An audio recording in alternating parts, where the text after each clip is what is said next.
This is Tony Straka from Lansdale, Pennsylvania.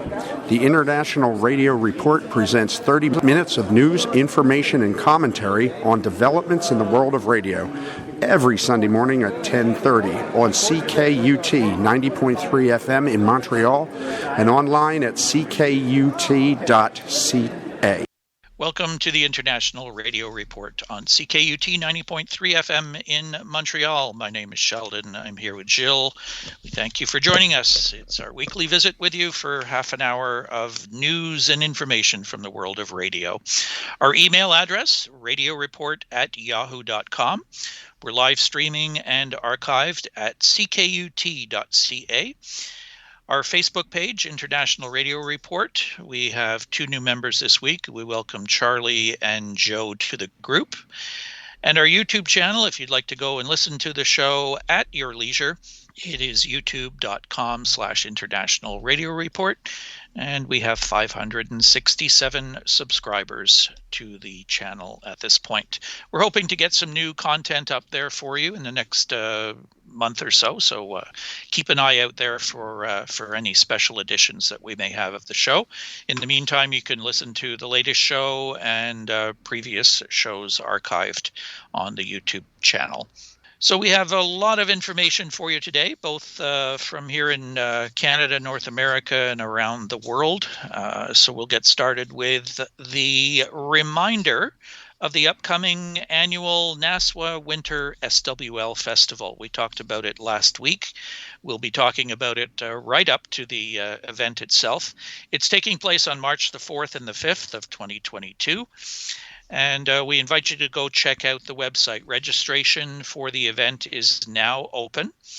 There is a $10 fee to register for the full 2-day schedule of events. You can't get a better bargain than that, I'd say. Oh, no. All sessions except the Shortwave Shindig are 1 hour. There'll be a hospitality suite that'll be hosted by the CIDX Club. That'll be open throughout the weekend. And you can go to the website to see the full list of all the events that will be taking place. It is SWL Fest. That's SWLFEST.com. And again, it's March the 4th and the 5th. And it's a virtual event. You can register directly through the website there and pay your $10. You'll get all the information back later on with all the links for the Zoom hookups for the presentations and for the hospitality suite. So I heard from Richard and John, the organizers. I think we're over 100 people registered already, and it's Cool. It's only the end of January. So we hope to have a good size crowd turn up for that on March the 4th and the 5th. Last year it was Zoom. Virtual event. It was great. Lots of people had the opportunity to attend for the first time because of it being on Zoom. So we hope to see many of the regulars plus a whole bunch of new people coming in again this year. So once again, swlfest.com is the place to go with all the latest information and the place to register to participate. Yeah, please do. For $10, you have no idea how much fun you're going to have. Oh, it's going to be great. Everybody's all pumped up about it already and talking it up and getting ready for it. So there's a really good list. You'll see the list of all the different forums that are scheduled. It's going to be really interesting. We want to remind you of something coming up on February the 5th. If you're looking to find something interesting on the radio, this comes from Mike Terry through World of Radio. Radio Andorra Revival. It's one of those little countries in Europe that we don't hear talked about very much. And they're going to reactivate a very famous radio station that was on shortwave at one point. Radio Andorra Revival will take place on February the 5th. And it will be on a number of different channels and frequencies. For North America, it will be 1200 to 1400 UTC on 5850 kilohertz via WRMI in Florida. If you're in Europe, it will run from 1630 to 1830 UTC on 6175 kilohertz. That's from the Moosbrunn transmitter site in Austria. Also in Europe, it will be on medium wave from 1900 to 2100 on 1467 kilohertz. That's through the Radio Monte Carlo transmitter in France. And for Africa, Asia, and South America, 2130 to 2330 on 7400 kilohertz via the Armenia shortwave transmitter site. So this will be really something quite interesting to listen to. There will be online feed of it as well. We'll put up the link to that for you. And we thank Christian Milling for sending along this information via Christoph DXer to ADX Facebook group. No, I don't think I was listening to shortwave when Radio Andorra was still around. So it's been gone for a very long time. So this will be a nice opportunity to hear the station activate again. I would imagine most of the transmission will be in French. But that remains to be seen. Yeah, last year when they did the same broadcast, it was mostly French. There was a little bit of English IDs, but most of it was in French. Yeah. I'm surprised at how early in the morning the one is for North America. 12 to 14 UTC is quite early here in North America. Yeah, it's they are spacing them out throughout the day for different areas, but yeah, I was thinking they would have put one on like prime time for North America, but instead it will be on early in the morning. But yeah, you'll have a number of different opportunities to hear it, and if not, you can certainly check it out online. Yeah. So we'll put up all those links for you on our Facebook page. Yep, I wouldn't be surprised that the 2130 from Armenia and 7400 might make it also. So what's coming up? World Radio Day, Sunday, February the 13th, 2022. Proclaimed in 2011 by member states of UNESCO and adopted by the United Nations General Assembly in 2012 as an international day, February 13th became World Radio Day. Radio is a powerful medium for celebrating humanity in all its diversity and constitutes a platform for democratic discourse. At the global level, radio remains the most widely consumed medium. The unique ability to reach out the widest audience means radio can shape a society's experience of diversity, stand as an arena for all voices to speak out, be represented and heard. Radio stations should serve diverse communities, offering a wide variety of programs, viewpoints, and content, and reflect the diversity of audiences in their organizations and operations. Radio continues to be one of the most trusted and used media in the world, according to different international reports. The theme for the 2022 edition of World Radio Day is thus devoted to radio and trust. Celebrations in 2022, on the occasion of World Radio Day 2022, UNESCO calls on radio stations worldwide to celebrate this event's 11th edition and more than a century of radio. This edition of the World Radio Day is divided into three main sub-themes: trust in radio journalism, trust and accessibility, trusts and viability of radio stations. So this is going to be interesting, and it is true that radio is very important. And I think with events happening right now around the world and in Russia, Ukraine, and all of that, radio is very important and still plays one of the most vital roles in giving out the information needed for populations that might be in a dire situation. Still shows it's extremely important. Yeah, we'll be on the air that day with a show because it is a Sunday, February the 13th. So we'll have some content in our broadcast on that day focusing on World Radio Day. I know CKUT, we've informed them of the event, and they're going to spread the word around to all the different programs and programmers. And you can do the same to your own local radio stations, or if you work at a radio station, you may want to mark that day. So we'll put up the website where you can go and learn a little bit more about the day, and they give you some suggestions, some ideas of things that you might want to discuss or talk about, and you'll be able to register your event on the page as well, so that people can go to the page and check and see what different stations around the world are doing to mark World Radio Day. So that's coming up Sunday, February the 13th, and here on the International Radio Report, we will mark the occasion as well.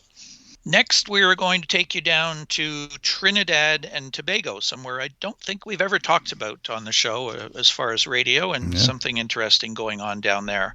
This comes from the Jamaica Observer via Radio World. Trinidad and Tobago regulator issues warning after radio station broadcasts an interview with a prison inmate. The Telecommunications Authority of Trinidad and Tobago has warned broadcasters to comply with all of the conditions set out in their concessions after a radio station last month broadcasted an interview with an inmate at the island's Golden Grove prison. In the statement, the authority said it had conducted an investigation of the Slam Roadblock show broadcast on Guardian Media Limited's Slam 100.5 FM on December 1st last year for inappropriate content and possible breach of its concessions. Upon review of the program, they found that the hosts of the show facilitated and encouraged an interview with a purported inmate of the maximum security prison, the regulator said, adding that the inmate was permitted to make statements that would have disturbed the general public, particularly at a time when several prison officers lost their lives, reportedly at the hands of criminal elements. TATT said that it also found that the radio station ought to have known that inmates are not allowed to access mobile phones, and that the use of the mobile phone by the inmate to communicate with the station would have been unauthorized and contrary to the law. They said that it found that the station did not adhere to the standards of taste and decency expected of a national broadcaster, as the station exercised poor judgment in permitting an inmate access to the public airwaves without due regard to the concerns of the public. A warning was issued to the station on the condition that the station issued a suitable apology and that the station undertakes exercises to caution and outline social responsibility in the conduct of interviews in the future. The organization said that the station issued an apology on January the 20th. It reports the station as saying, quote, "It was not the intention of our hosts or the management of Slam 100.5 to encourage, incite, or permit illegal contact by anyone, including anybody purporting to call in as an inmate of a prison." So it's an interesting story. Yeah. Looks like maybe one part of it is that somebody somewhere did not think it through, that maybe there should have been a little more research on how we're going to do this. But it is kind of an interesting story, absolutely. You know, there's something that CKUD does every year called Prison Radio, where they actually do some alternative programming where they talk about prisoners' rights, and they do actually have some prisoners interviewed during the special programming and what have you. But this seemed to be kind of just sort of a one-off thing. And as you said, maybe they didn't really look at the rules and regulations that were set up by the National Authority of Broadcasting.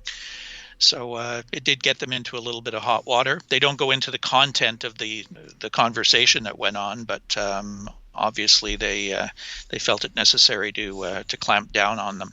So kind of an interesting story. I hadn't come across something like that before. Yeah, and an interesting side of the stories. I mean, most of us have pretty much very little or no idea of how it's working out inside. So what's happening with our sun? Well, we had a lot of geomagnetic storming going on at the beginning of the week. Actually, I was looking at one of the Canadian streaming websites where you could see auroras from Manitoba. And it was kind of interesting. I was comparing radio listening and the auroras as they were more or less, bright in the sky. And it was very interesting to look at. And, of course, that kind of winded down as the propagation and the sun came back to normal. There's quite a few sunspot groups. We do have a sunspot count of 85, and the solar flux is above 100, which is very nice. What we are expecting is a continued flaring here and there that could happen. A couple of those sunspots are actually growing fast, so that could make some disturbances in our listening.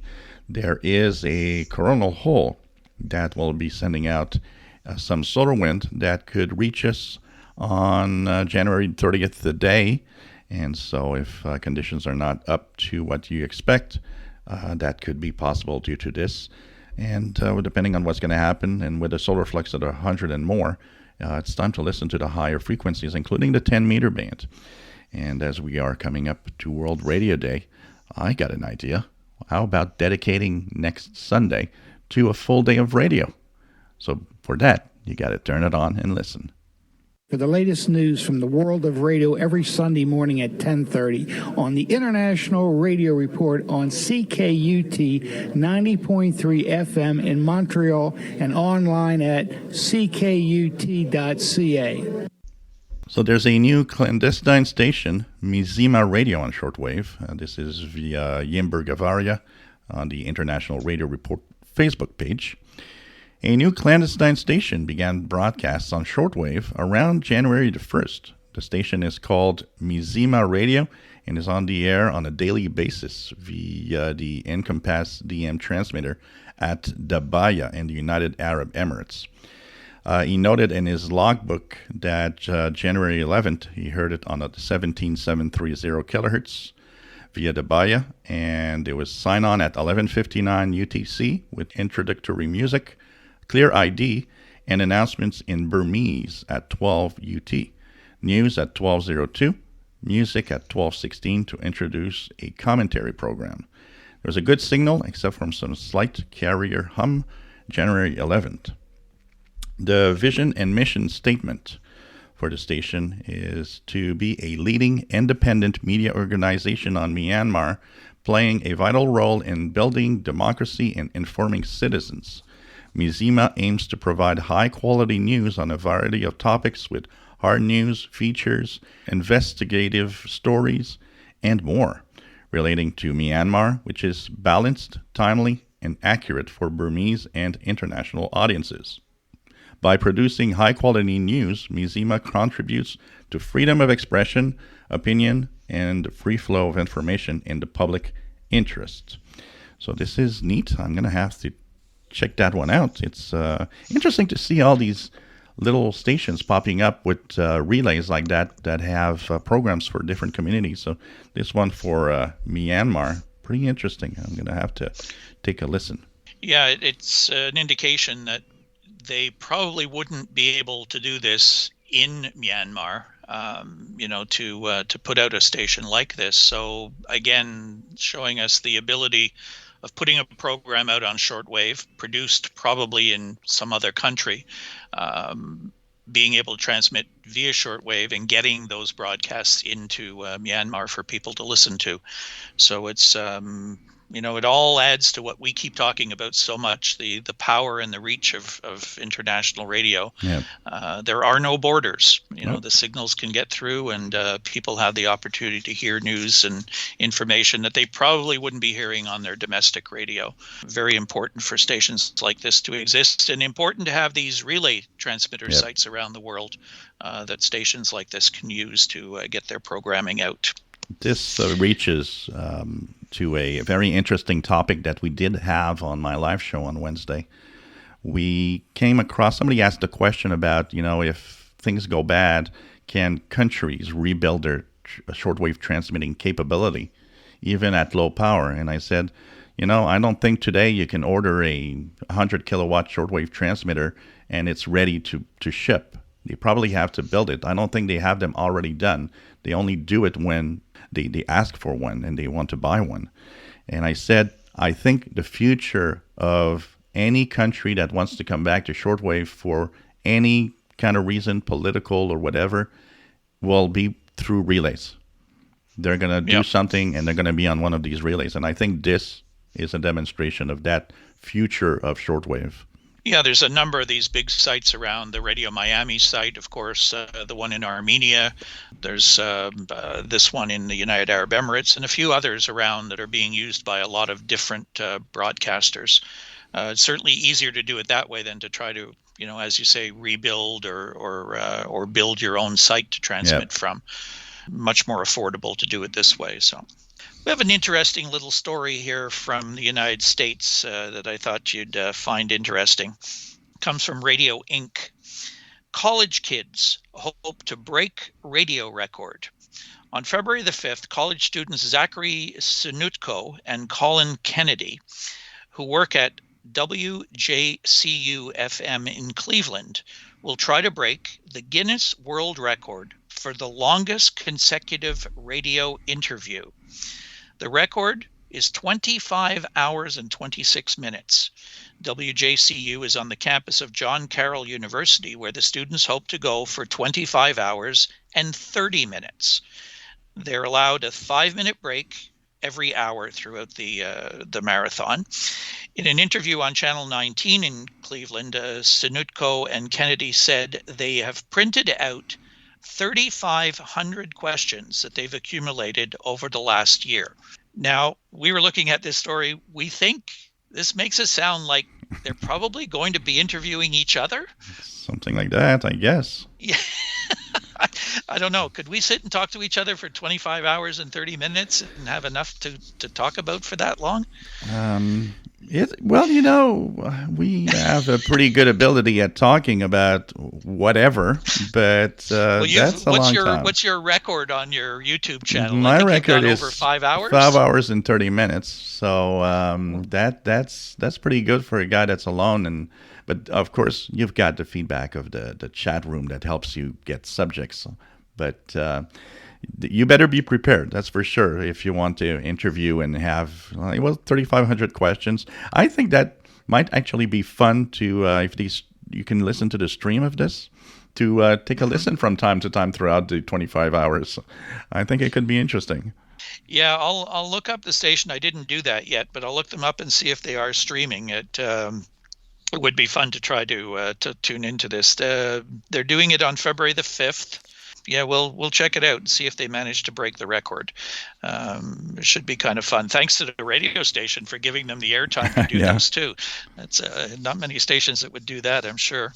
Anyways, yeah, we just had that story just before that one about the new clandestine station, and there's been a lot of people talking about how radio is going to play a part in this whole Russia-Ukraine situation that's developing, and we're starting to see some stories pop up about that as we speak. There's a lot of things happening. It's interesting how we noted that, I've been monitoring, you've been monitoring the buzzer on 4625 also. Some of the Kiwi SDRs that are actually blocking the waterfall just where 4625 is, so we don't see all the little troll faces and whatever they're trying to send in pictures there. And I've been listening to that on, I think it was Wednesday evening, from a Norwegian Kiwi SDR, and there was some really heavy metal music, which was actually on the frequency for a good hour, probably. So all sorts of things happening there. Well, a lot of people were talking about, what even before this development with Russia and Ukraine, as to, what is this station there for? Why does it just sit there buzzing all day long? And now there's some theories circulating. I read some just today that they think that this could more or less prove that this station has some sort of military purpose, because things have been happening with it since this whole development with Russia and the Ukraine situation. If they're able to do things to the signal, suddenly, they're hearing communications of some sort, some CW, and then there's people trying to jam it. Somebody obviously knows why this station is there and what they intend to use it for. There was also a lot of people noticed, there are some 24-hour monitors of the buzzer that, like, every time something changes, they just post it. And one of the things that we have noticed since all of this is happening is how many times the buzzer became a beeper and the sound changed. Some people reporting that there are some Russian phonetics being sent out from time to time as the buzzer stops for a couple of minutes. There's also been one reporting that the famous number stations that we get out of Russia are more active. One of them, M12, which is a Morse code number station, often has a transmission that says, well, if there's traffic, if we have something to send out, we'll be there. But, most of the time there was no signal. But apparently lately, it's been almost all the time active with a message in Morse code, which means that, all of these little mysteries of shortwave that we are all intrigued. Well, something's happening, and definitely it seems like someone out there knows that what they are, and the buzzer that for years is mostly a buzzer. Suddenly, we realize now that it seems to be used for some reason. Yeah, there's a purpose to them. They're not just there because they're there. They're there for a reason. We're also noting a lot of traffic on the U.S. Air Force frequencies with messages going out. We don't know what those messages mean, but when we hear a lot of traffic, then we know that something is up. Absolutely. Generally involving movement of equipment around and what have you. So we've got to keep an eye on things. One thing you might want to do, Radio Garden is a really interesting site to listen to radio stations from around the world. What's nice is you don't need a list. You just go to the world map and you see these little green dots and you click on them and you'll start hearing audio from a local radio station. So I was checking out some of the Ukrainian stations, some of the Russian stations, countries around the area to see if there was anything of interest there. So that's something you can do without even having a list of radio stations. Like if you want to listen on SDRs, you really kind of need to know the frequencies to go check. Whereas with Radio Garden, you can just go to the world map, pick a spot, click on a green dot, and you'll be listening to the radio feed. So we have upcoming ham radio contests. We have quite a few this week coming up. First off, we have the Vermont QSO Party, 0000 Zulu February 5th to 2359 Zulu February 6th. It's organized by the Radio Amateurs of Northern Vermont. It is CW, SSB, and digital modes, 160 through 10 meters, plus 6 meters, 2 meters, and 70 centimeters. So pretty much all the bands for that one. We have the 1010 International Winter Contest single sideband, 001 Zulu, February 5th to 2359 Zulu, February 6th, organized by the 1010 International Group. It is a 10-meter band contest only, and it's phone SSB. Next to Mexico, the Mexico RTTY International Contest, 1200 Zulu, February 5th to 2359 Zulu, February 6th, organized by the Federation of Mexican Radio Experimenters. It is 80 through 10 meters, and it is radio teletype only. There's the Minnesota QSO Party, 14 Zulu to 2359 Zulu, February 5th, organized by the Minnesota Wireless Association. It's 160 through 10 meters, no work bands, USB, CW, digital, but no FT4 or FT8. The FYBO Winter QRP Sprint, 1400 to 2359 Zulu, February the 5th, organized by the Arizona Scorpion QRP Group. It is QRP HF only, CW or SSB with a 5-watt maximum, and they ask you to use or be close to or near the QRP calling frequencies, but no work bands during this event. There's the British Columbia QSO Party, 16 Zulu, February 5th to 2359 Zulu, February 6th, organized by the Orca DX and Contest Club, 160 to 10 meters, no work bands, and it's phone and CW. The European Union DX contest is 1800 Zulu, February 5th to 1800 Zulu, February the 6th, organized by the European DX Contest Club. 10 meters through 160 meters, no work bands. It is CW and SSB. And finally, the North American Sprint CW version, 23 Zulu February 5th to 03 Zulu February 6th, organized by the National Contest Journal. It's CW only, and it's 80, 40, and 20 meters only. We'll put links up to all of these contests for you, as well as links to the majority of our stories here on the show today. So you can check all of that out on our Facebook group, International Radio Report. That will do it for us today. We thank you for tuning in. We'll be back again next Sunday with our next edition of the International Radio Report on CKUT 90.3 FM in Montreal. Have a great week, everybody. Bye-bye.